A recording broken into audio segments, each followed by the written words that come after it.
మాజీ మంత్రి రోజాపై జనసేన నేతలు తీవ్ర విమర్శలు చేశారు. రోజా చేసిన వ్యాఖ్యలపై జనసేన రాష్ట్ర ప్రధాన కార్యదర్శి బొలిశెట్టి సత్య, కార్పొరేటర్ పీతల మూర్తి యాదవ్ తీవ్రంగా స్పందించారు. రోజాపై చేసిన ఆరోపణల్లో భాగంగా రోజా మాట్లాడే స్థాయిని చూస్తే సిగ్గు వేస్తుంది.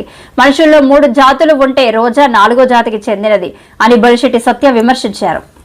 3వ రోజు లేచి వస్తాడన్నది తెలుసు కాబట్టి, అంటే ఆ రోజున నిజంగా జరిగిన రోజున వాళ్ళ బాధలో ఉన్నా 3వ రోజున లెగిసి వచ్చి ప్రపంచానికి అందరికీ క్రీస్తు మహత్యం ఏంటో తెలిసింది కాబట్టి అందరూ గుడ్ ఫ్రైడేగా జరుపుకోవడం జరుగుతుంది. వాళ్ళందరికీ కూడా గుడ్ ఫ్రైడే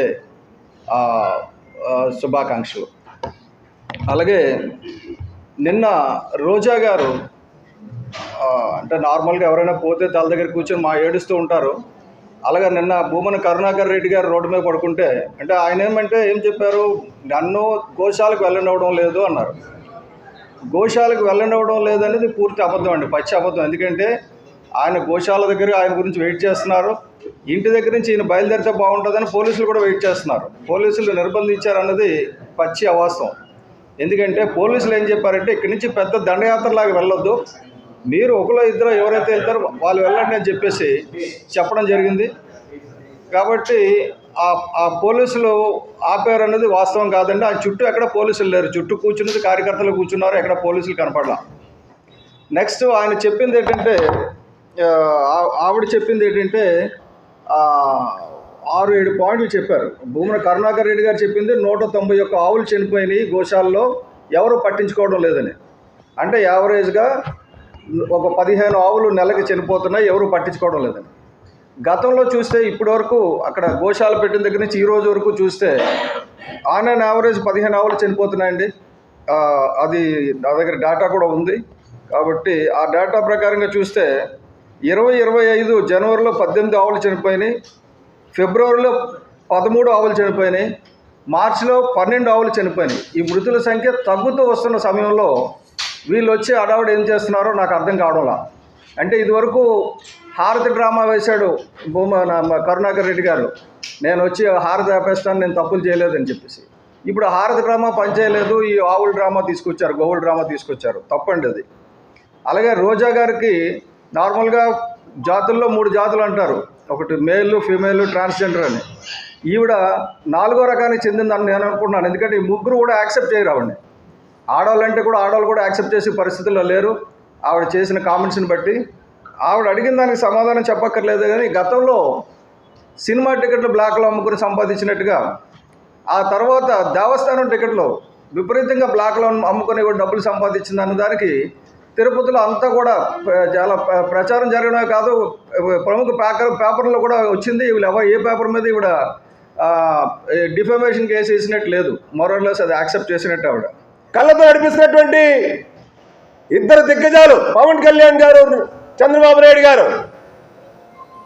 వాళ్ళ మీద నువ్వు మాట్లాడడం,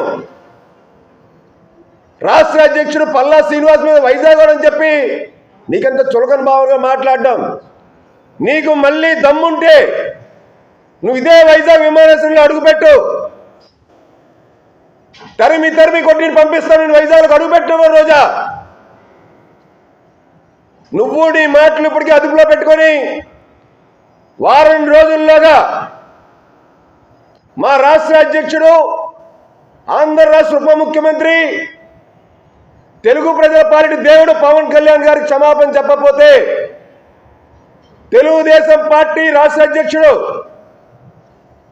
బీసీ నాయకుడు, అత్యధిక మెజార్టీతో గెలిచినటువంటి నేత పల్లా శ్రీనివాస్ యాదవ్ గారికి నువ్వు కనుక బహిరంగ క్షమాపణ చెప్పకపోతే ఖచ్చితంగా నీకు బుద్ధి చెప్పేటువంటి కార్యక్రమం చేయబోతా ఉన్నావు. రోజా, మళ్ళీ ఇటువంటి ఆధ్యాత్మిక కేంద్రాల్లో రాజకీయంగా అక్కడ ఉన్నటువంటి టీటీడీ ఉద్యోగుల ఆత్మస్థైర్యాన్ని దెబ్బతీసే విధంగా టీటీడీ పార్లమెంట్లు ఏర్పడిన దగ్గర నుంచి కూడా పార్లమెంటు సభ్యుల మీద అవాకులు చవాకులు మాట్లాడటం మీ నీచ సంస్కృతి నిదర్శనం. మీకు ఇవాళ దేవాలయాలు, పుణ్యక్షేత్రాల్లో మీరు రాజకీయం చేయడానికి ఇవాళ మీకు స్థానాలు ఉన్నాయా? మీకు సిగ్గుండాలి. మీ పార్టీని బంగాళాఖాతాన్ని కలిపేశారు. ఇదే రోజు వైజాగ్ ఎయిర్పోర్ట్లో చంద్రబాబు నాయుడు గారు వచ్చినప్పుడు మా నాయకుడు పవన్ కళ్యాణ్ వచ్చినప్పుడు కూడా ఇలాంటి పిచ్చి పనులే చేసి లేనిపోని హడావిడి చేసి భ్రష్టు పట్టించినటువంటి వ్యక్తి. రాజకీయాలకు పనిచేయరు ఇటువంటి వాళ్ళు. సభ్య సమాజం సిగ్గుపడతా ఉందని మాట్లాడేటువంటి భాష. ఒక ఉప ముఖ్యమంత్రిని, ఒక రాష్ట్ర తెలుగుదేశం పార్టీ అధ్యక్షుడిని ఇదేనా మాట్లాడేది? నువ్వు ఏకవచనంతో మాట్లాడతావు. నువ్వు మీకు బీసీల పట్ల ప్రేమ, బీసీల పైన అభిమానం ఉందని చెప్పి మళ్ళీ కపటి ప్రేమను మీరు కురిపిస్తూ ఉన్నారు. పక్క మీ బొత్స సత్యనారాయణ ఇక్కడ బీసీ మహిళా మేయర్ దించేస్తున్నారని చెప్పి అంటున్నారు. ఏ పల్లా శ్రీనివాసరావు బీసీ నాయకుడు కాదా?